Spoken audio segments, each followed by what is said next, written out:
अस्सलाम वालेकुम नाज़रीन इकराम, आपको एक खबर से आगाह करते हैं कि करीम ने पाकिस्तान में अपनी टैक्सी सर्विस बंद करने का ऐलान कर दिया है। जी हाँ नाज़रीन इकराम,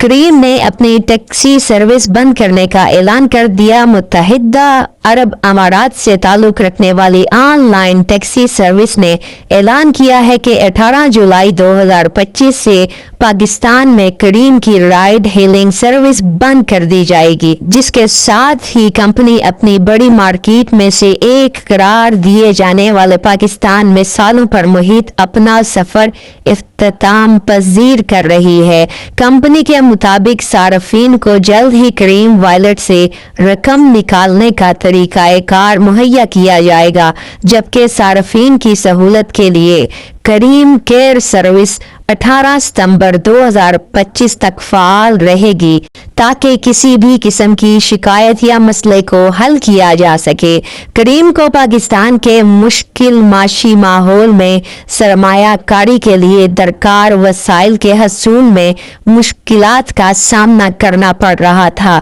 जिसकी एक बुनियादी वजह पाकिस्तान में दो मजीद कंपनियों यांगो और इन ड्राइव का आना है, जिन्होंने अपनी सर्विस और मुनासिब किरायों की वजह से मार्केट में अपने कदम जमा लिए हैं और ज़्यादातर सार्फिन की जानिब से इन दोनों कंपनियों को तरजीह दी जा रही है। इस वजह से करीम ने पाकिस्तान में अपनी टैक्सी सर्विस बंद करने का ऐलान कर दिया है। ऐसी मजीद मालूमाती वीडियो के लिए चैनल को सब्सक्राइब कीजिए।